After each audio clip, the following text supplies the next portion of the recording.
Yeah. Here we are, from seeing on screen to having a little group of friends on Facebook that we chat to regularly, which is really nice, supporting each other.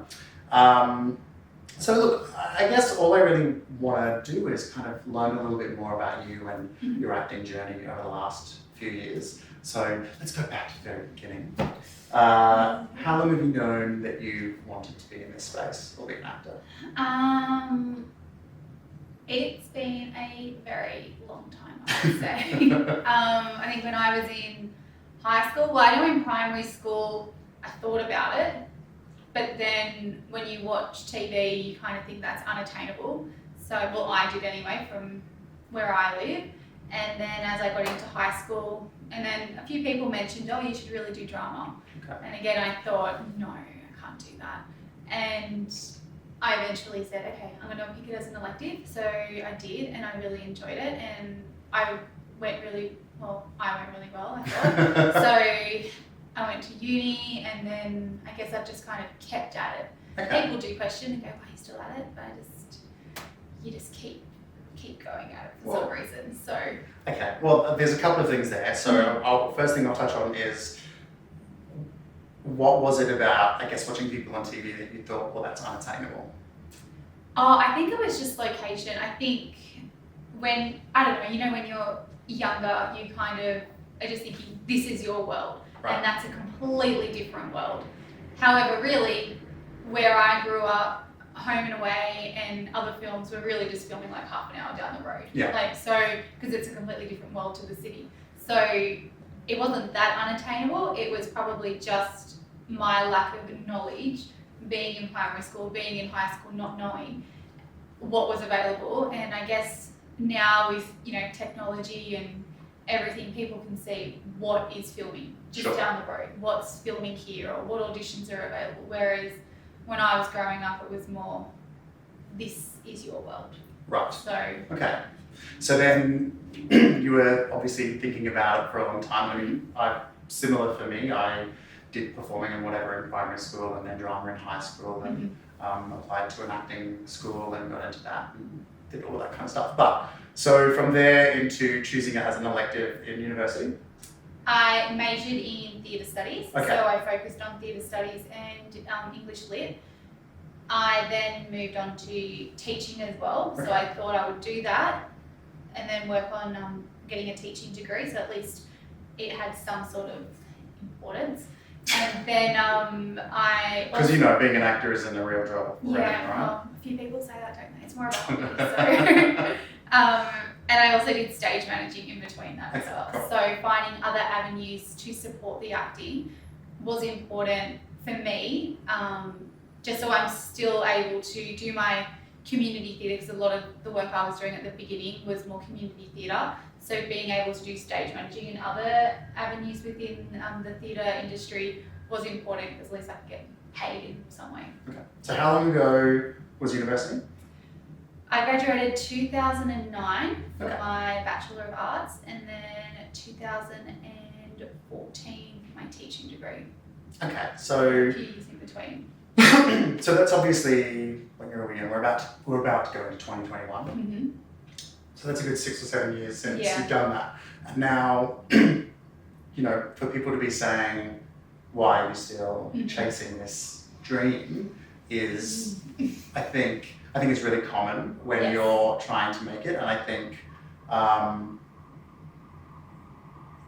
so many people don't really appreciate that it actually takes that amount of time to get anywhere or to get somewhere. I think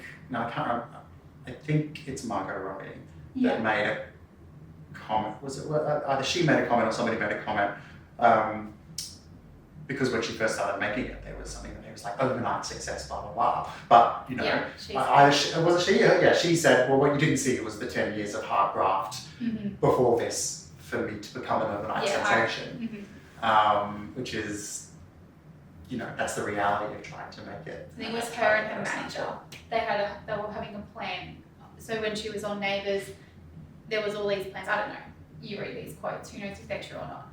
But there was always these little ticks of I'm working on this, I'm working on this. And I think that's for everybody. Yeah. You're always constantly working on something to, especially during COVID, there was always something you could work on. If it wasn't being in the classroom, you could work on your accent, you could work on your profiles, you could work on reading plays or watching plays online or watching films. So there was always something you could do if you had the means to do it. I know a lot of people have different situations happening, so only if you had the means to do it, there was things you could do. Yeah, sure.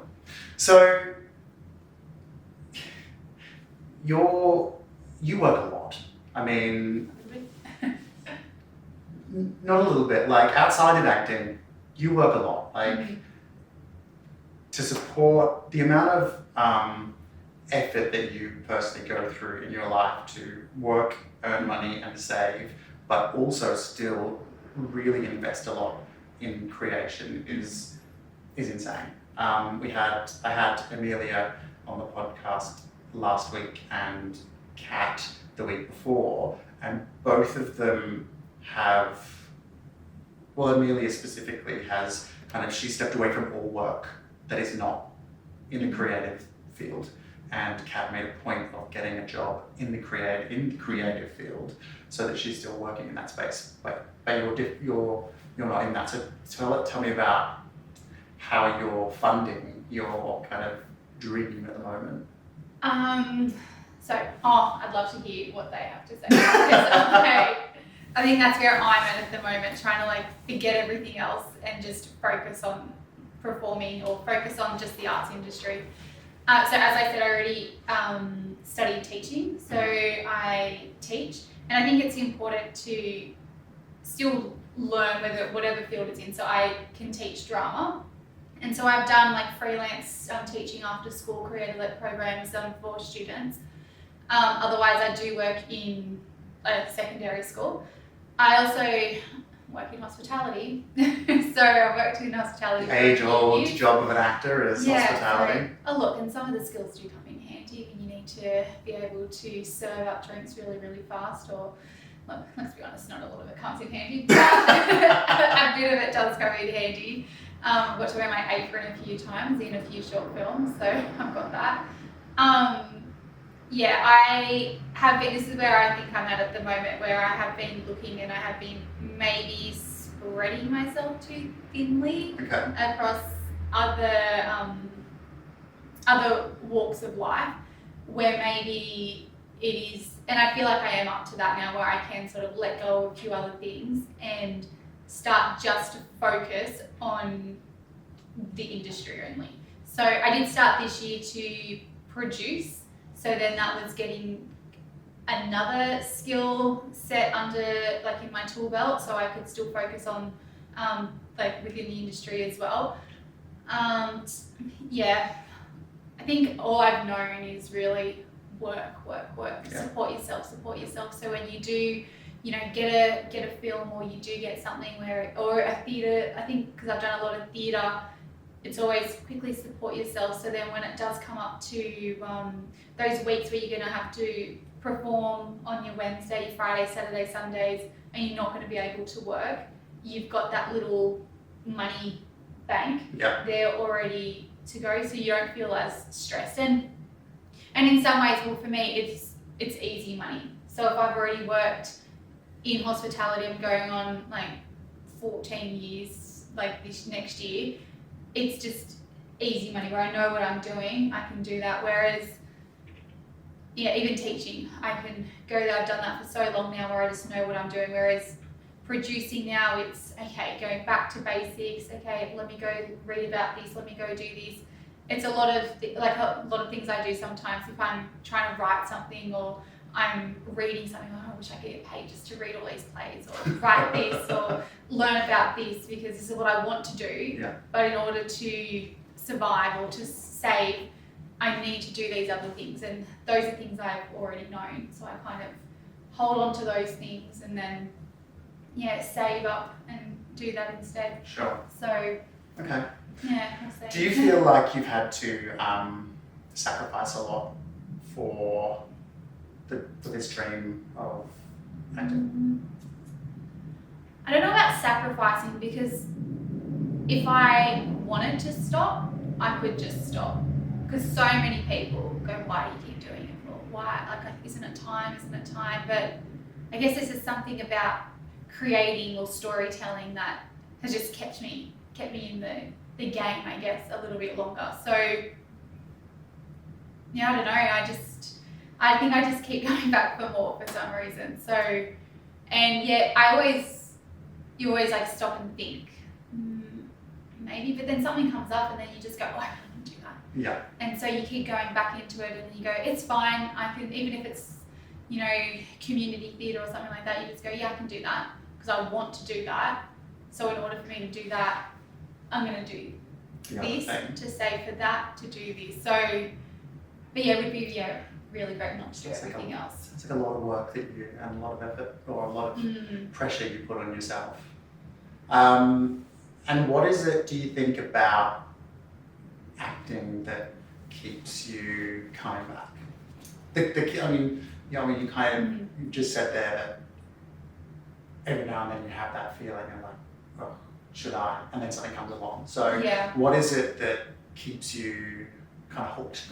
I think it's just the stories, and it's about creating relationships on screen. I love watching relationships, and I think when you can watch something and then it just unravels something within you.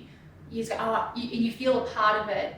I don't know, for me, I'm always like, when I watch something like that, I want to be a part of it for somebody else. So I think it's just, when you are inspired by something else, it makes you want to, makes me want to do it anyway. Okay. So every time, or if I don't see a story that's out there that I want to see, I'll create something. Sure.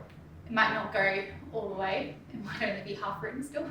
But yeah, I think that's, I just want to see what I want to see on TV. Sure. Or film. So it's kind of like the ability to affect someone is what keeps you going back. Do you feel that with take that back a step. Over the last however many years that you've been working, tell me a little bit about how much work you've done, whether it's theatre, film, etc., and how much of that content or story was something that affected you and moved you, and how much of that was like, okay, well, I'm doing this because it's a gig. Yeah. I would say predominantly theatre is what I've done, and that's where I started off. So when I was studying, it was theatre. High school, it was really just theatre. There was no film, and you're able to create film like they can, like within school now, the subjects that you can do. Everything has always been sort of theatre, so I've always gone back to theatre, even when I'm still studying. When I went to New York, it was everything's kind of just been theatre. So predominantly, it'd be community theatre. My goal at the moment would be to tap into the indie theatre scene within Sydney or elsewhere if that proves successful as well. Yep. Otherwise, film is where I would say maybe the last 5-6 years I've started to tap into film. So TVCs, I've gone for some callbacks for a couple of TV shows. Short films, I've done a few of those. Features I'd love to do. Oh, wouldn't we all? Yeah, So if you think about, I guess that if what keeps you coming back is the story and the ability to affect people, of all of that, I mean, it sounds like you've done quite a lot over the last 10 years. Do you feel that every story that you've had the, I guess, luxury that everything that you've worked on is a story that you feel is something that will affect people, or is it, some of it is just like, okay, well, this is an opportunity to act, so I'm going to do it? There are some where you will just, you do it just to, even if it's just to network, even, like, there are some things I've definitely said no to, because I know when I studied at one school, the teacher did tell me you don't just say yes to everything. So you do let go of things, and that's okay to let go.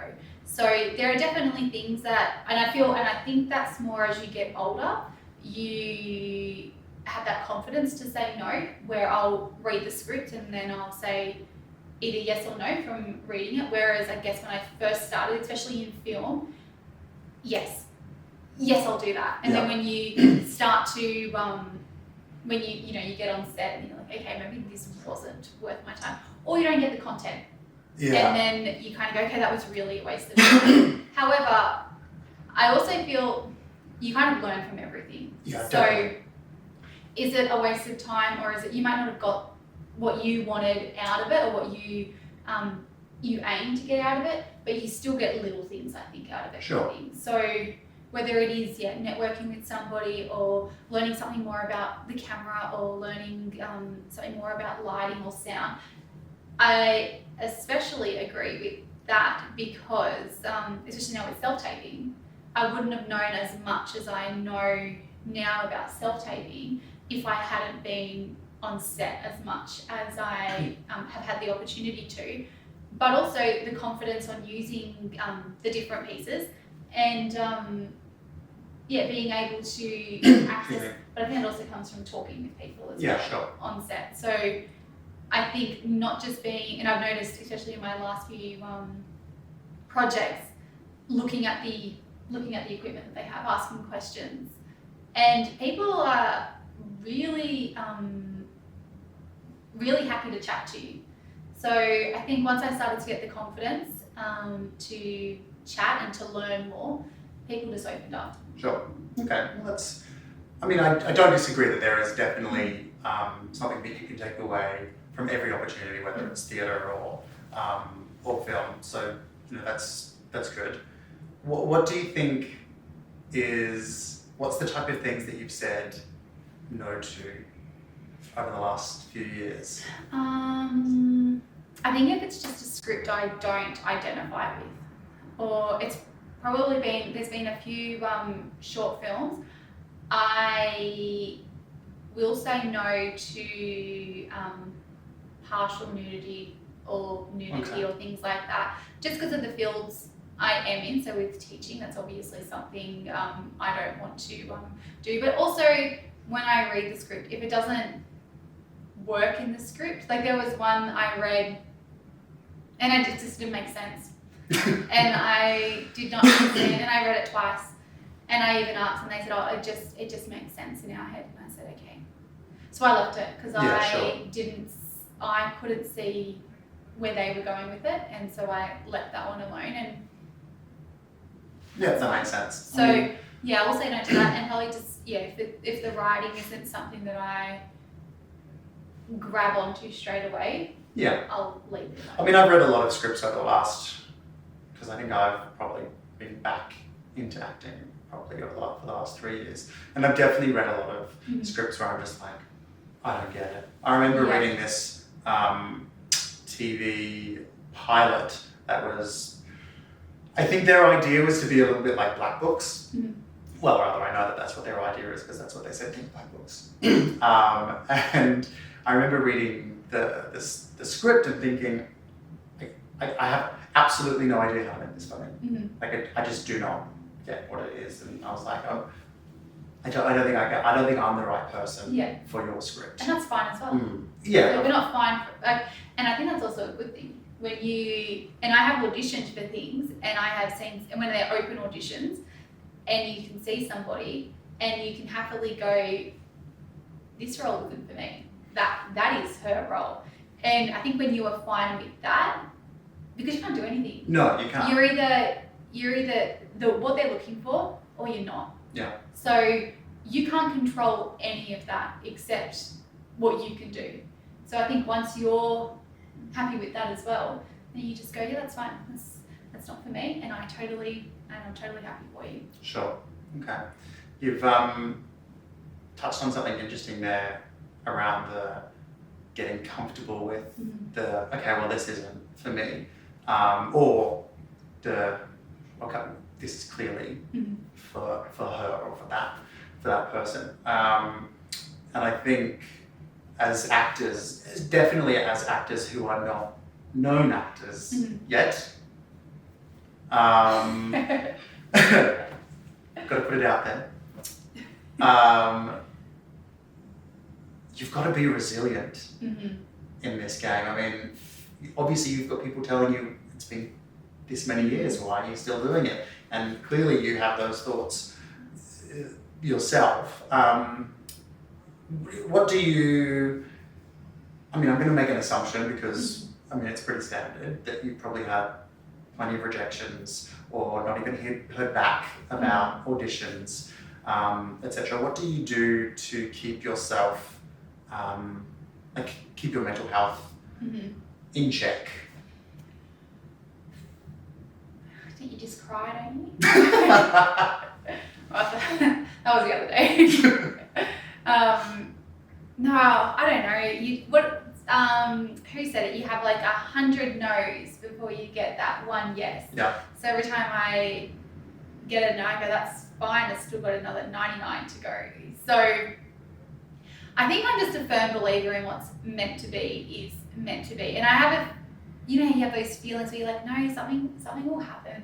And then it's something small, you're like, yes. So that's a yes. Yeah. And it could just be something small where you get an email and they say, no, but I loved you, this thing that we've got coming up in the future. So you go, yes, okay, that's a yes. Or you get a no for one thing and then you might get a yes for something else, and then you kind of go, okay, it's not what I wanted, but it's something else. So sure.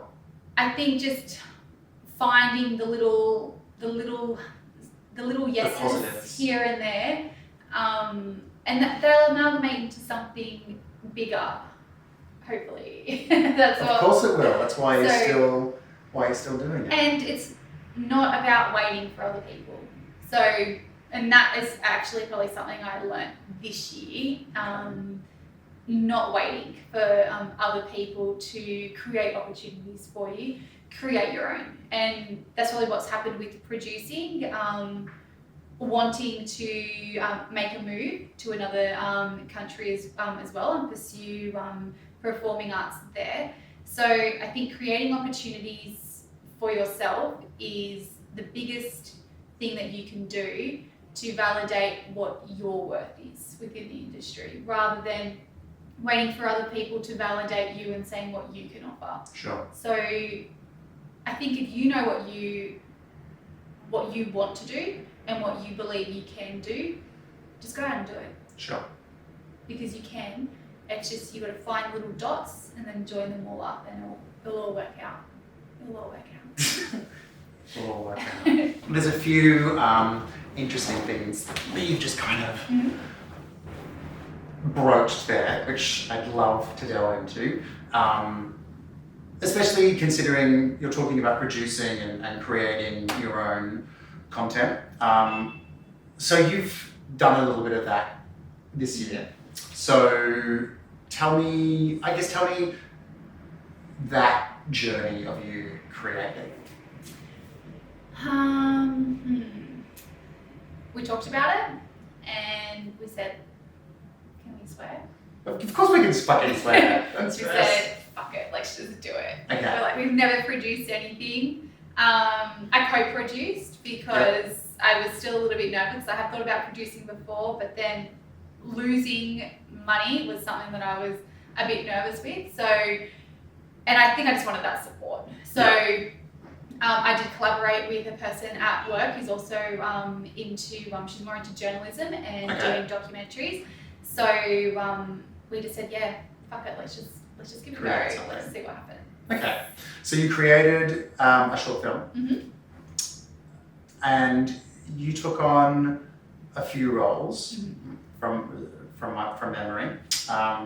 So let's talk about the different roles that you took on during that process. Or rather, that wasn't really a question, was it? What were the roles that you took on within the process of creating your own short film? So we firstly we were writing it. Yep. So writer, then obviously we had to produce it. So we produced it together. Location scout. So we went and scouted a few different locations. And how did you find the location scouting? so it was, well, first it was quite easy because all I had to do was I just showed a friend a video. I said, how pretty is this tree? And then she goes, oh, she goes, my dad has a tree like this at his house. And we looked at it and it had a boat under the tree, and we were just like, oh my God, this is so American. We're like, can we please use this? And then she said, yeah, so we went out, had a look, but this was during autumn. So leaves had fallen. It had only been like a week and a half, and leaves had already fallen. So we're like, okay, this is not going to work 100%. Okay. And then I feel like I gave you the script. You did. And I gave a couple of other people the script, but I think it was your advice. You're like, what is the purpose of this? Where are you going with this? And that's kind of where I think we were really excited, and then we stopped, and then we said, okay, let's pause, reflect, what's our purpose? And that's where the script really changed. And then eventually, because originally we wanted to keep it in the Hawkesbury, however, we ended up filming out in Cooma. Okay. So our location scouting went from Hawkesbury all the way to Cooma. Okay. So it was different, but it was fun and it was exciting because the location was really amazing. It did look amazing. So, writer, producer, location scout. Took on the role of actor as well. So well, clearly, I mean, if you're creating your own content as an actor, makes sense. So took on that, and then I think that's about it. Casting. Yeah, we kept opposite someone. We kept it as a small cast, and yeah, so we did do a few like casting auditions, especially for the dad. However, yeah, no, we did actually. Yeah, so we still auditioned and did all of the process for that, and then I allowed the other producer and the director to do the final stage for that, because one of the actors who was in the final casting was one of my friends, so I didn't want to be biased at all. And then yeah, he ended up getting it. So. And was that the role of the brother or the role of the? No, so the brother, we selected Jace from the beginning, and yeah, that was kind of, I'd already worked with him before. Yeah, so I worked with him already before, and that was fine. And then yeah, it was really the dad, and then everything else was kind of networking. Yeah. So weather reporter, that was a network, and then yeah, that was cool. So yeah, lots of stuff that you took on board, and you got a company into film and so Portrait direct. Films. I worked with them as an actor last year, the year before, can't remember. And I really loved the way they worked together, the way everything it felt seamless working with them. And there was already something, as soon as I worked with them, I think it was just, it was for one day, and I already said straight away, I'm going to work with them again. Sure. So I didn't realise it was going to be in this capacity, but that's how it went. Nice. So, okay. And they helped along the way, because first time producing. So. Yeah, sweet. So now you've got your first short film under your belt, which is fantastic.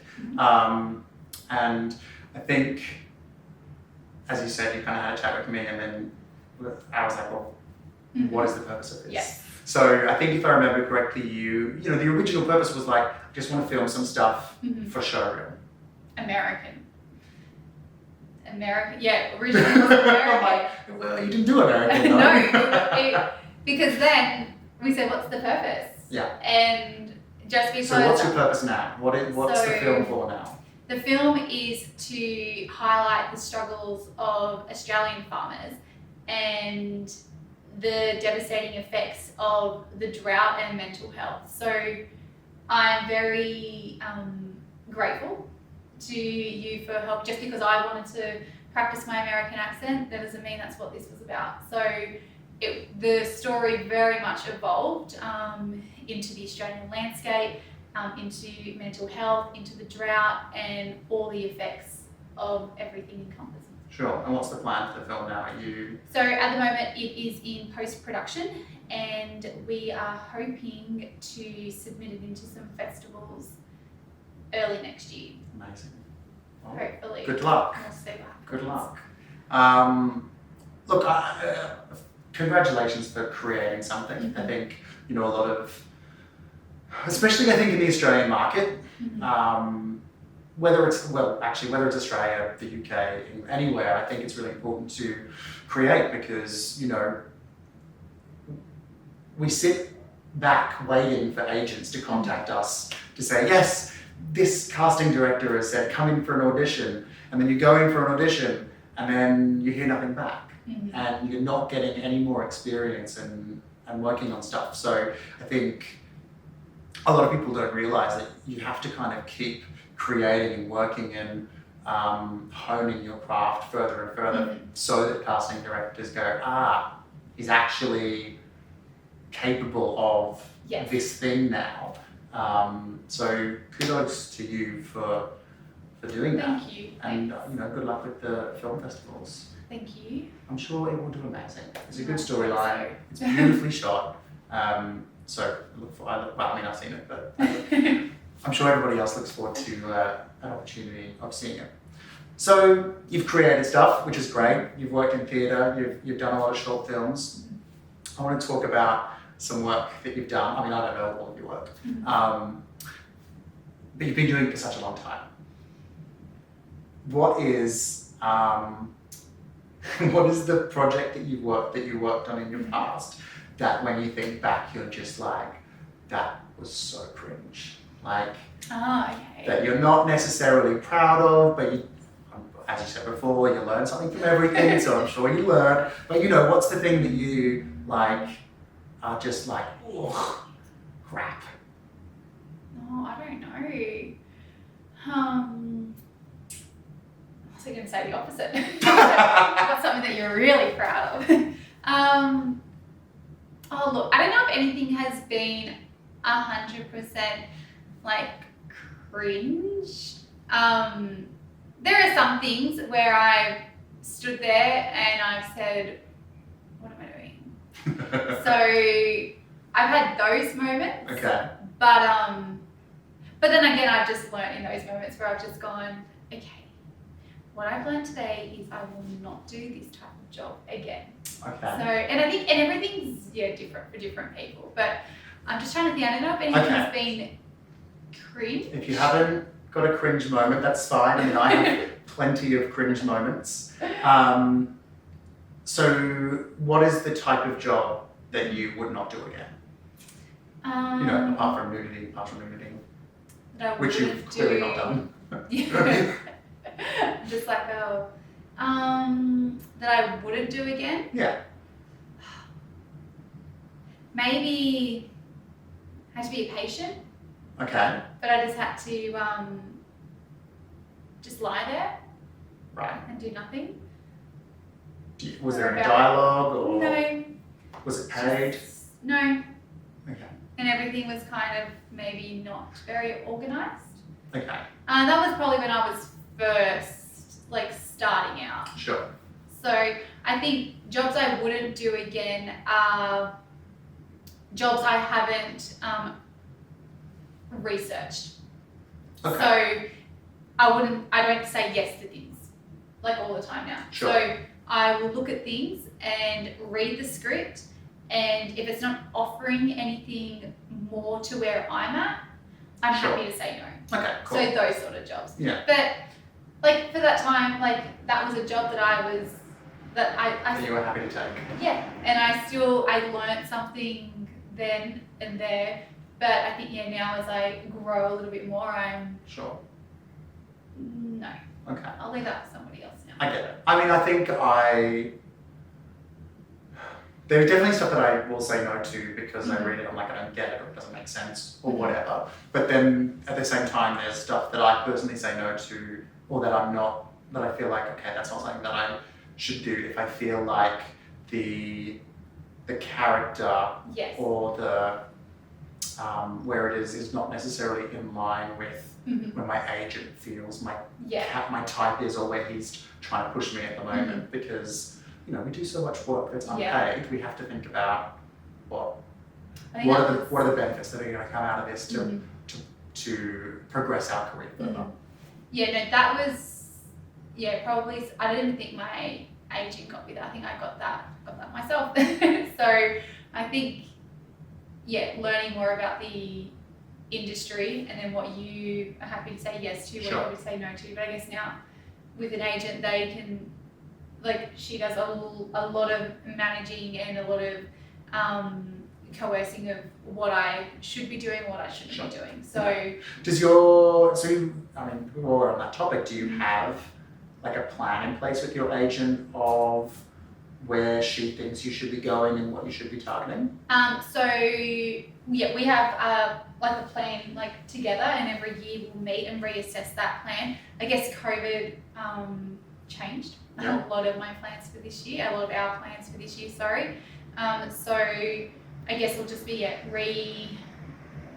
coming together and having a look for next year, and hopefully being able to tick off some more of those. So goals. what was so pretend COVID didn't exist. I'm keen to hear, because I don't have anything like that with my agent. So what is an example of the type of plan or goal that you and your agent have in place? So my when I first met with her, that was in 2018. So that was via Skype. I was in New York at the time, and she was based in Brisbane. So I had told her my goal is to be in America. Okay.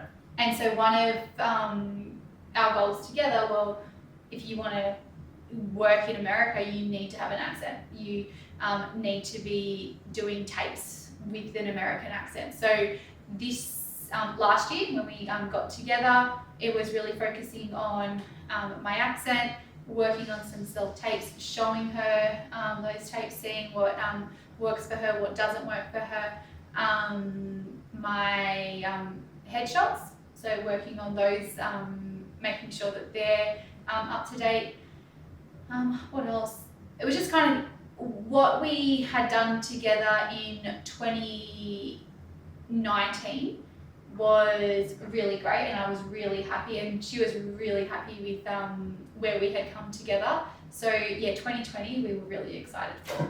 However, are we all? Yeah, which is so. It was just I think just getting in front of as many people as possible, taking on those opportunities where possible. Sure. But really focusing on American content as much as possible. Okay. But So I guess now, that's kind of So now you've, given that you wanted to move to America, now, and you mentioned before moving. So what's the goal now as far as moving is concerned? So now plans to head up to the top to go to Canada instead. Okay, why do not? a little detour. There seems like there's a lot more opportunities there. So people I studied with in New York, some of them went over there and they mentioned how exciting and vibrant it is there, and the opportunities that are there for Australian actors especially. It seems like COVID has obviously devastated Canada as well. However, the industry seems to still be thriving. So from what I've researched and from what I hear, and whether it shuts down, so it did shut down for a period of time, so whether it shuts down again, still just playing it by ear. But at the moment, I think Canada is more attainable, well, for me anyway, just because of like the Commonwealth ties. Sure. So I think working on that, being able to work my way over to there, we'll see. Okay. I'm just going with the flow. America obviously at the moment is not going to really work anytime soon, especially with COVID. So especially not with the numbers that they've got COVID-wise, it's not ideal, is it? I'm just going to pause on that, and then either wait for things to happen here, or make things happen here, or help make things happen overseas. Sure. I think obviously from a COVID perspective, it has devastated the world in many areas and many economies and professions, etc. as you know, I had planned to move to London early next year as well, and for me it's really frustrating that isn't going to happen at the moment. But I think one of the positive things out of this is, and especially you as you've been working on your American accent so much, is there are so many productions coming to Australia that it's actually I think it's a really good time for us to be here anyway, because of the amount of opportunity that will kind of funnel through to our great land, which is nice. So fingers crossed, you have some opportunity next year with everything that does come here. And you too. Well, thank you. So speaking of next year, obviously, it's 2 days before Christmas. We're not far off 2021. Do you have anything lined up acting-wise at the moment? I am working on a short film at the moment.